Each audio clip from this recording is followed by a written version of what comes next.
les personnes divorcées et mariées, nous avons effectivement en commun l'invitation à vivre la continence sexuelle pour pouvoir continuer à recevoir l'Eucharistie.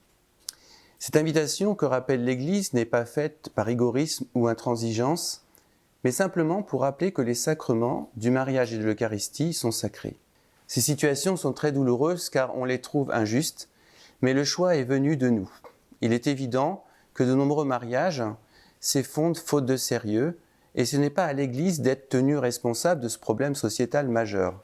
Bien au contraire, elle pousse au discernement dès le début. Donc les personnes semblent s'offusquer davantage de ne pas pouvoir communier que d'avoir cassé le sacrement du mariage, auquel ils s'étaient consacrés. Cette hiérarchie de l'inquiétude dit tout le problème. Les divorcés et remariés sont au contraire libres de leurs actes, et ils ont eux-mêmes choisi le chemin qui est le leur. L'Église pose simplement que le mariage n'est pas un sacrement relatif, ou quelque chose d'effaçable comme une mauvaise tache d'encre. Même si la situation courait à l'échec du fait de tel ou tel partenaire, c'est l'acte du mariage qui compte, qui est sacré. Faire le choix de se remarier dans la société civile, c'est donc volontairement choisir de relativiser la qualité du sacrement qui est intervenu lors du mariage. L'Église rappelle alors ce qui est et ce qu'on ne peut pas jouer à stop ou encore. Ce qui ne signifie pas que les divorcés remariés sont exclus de l'Église. Bien au contraire. Concernant les personnes homosexuelles, elles n'ont pas choisi cet attrait par envie ou pour essayer. Quoiqu'à présent, des situations hybrides se répandent. Ce n'est pas par plaisir qu'on se retrouve gay. C'est douloureux de s'éprouver différent. Quelles que soient les législations protectrices établies, le simple fait de ne pas faire partie de la norme génère un sentiment spécifique, une conscience de différence. Comme la personne divorcée remariée. La personne homosexuelle a souvent subi un divorce difficile, pas forcément choisi, et se retrouve dans une situation très douloureuse. On aimerait faire payer la note à quelqu'un. Mais c'est précisément parce que personne n'est responsable de cela que c'est douloureux.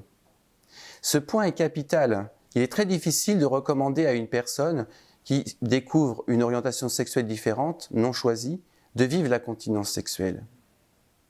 Je crois que l'homosexualité demeure traumatique lorsqu'elle demeure aux prises de la sexualité, et elle devient libératrice dès qu'elle s'élève au-delà de la sexualité, de la mécanique à laquelle le destin semble enchaîner la personne. Ce qui étouffe la personne homosexuelle, c'est la surdétermination sexuelle. C'est par ce paramètre que tous ces maux s'accumulent. Mais dès que le facteur sexuel est dépassé, l'épanouissement est possible, un épanouissement authentiquement homosexuel, qui n'est plus écrasé par le déterminisme. C'est compliqué à concevoir, mais ça marche. Il ne s'agit pas d'un combat antisexuel. Dès que ça le devient, on fait fausse route. Peut-on envisager un passage obligatoire à la consommation sexuelle pour chaque personne homosexuelle ? Je ne peux l'affirmer parce que ce serait du déterminisme, et tous ne vivent pas cela, bien qu'une majorité le vive.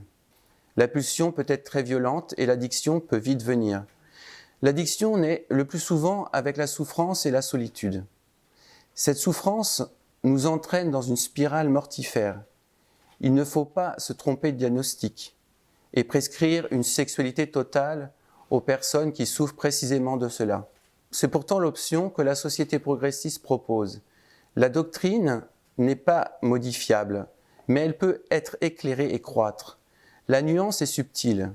Elle s'applique de même à l'écriture, qui ne saurait être modifiée, amendée, mais mieux comprise. Le Moyen-Âge nous parle des 4 sens de l'écriture. Henri de Lubac les a très bien cernés. À nous de comprendre qu'il ne faut pas lire les textes de manière monomaniaque. Il est nécessaire d'inventer une pastorale adaptée pour les personnes homosexuelles en prenant en compte le cheminement de chacun et l'importance de la médiation du temps pour avancer sur le chemin de la foi. C'est la foi qui sauve. Avons-nous encore la foi aujourd'hui ?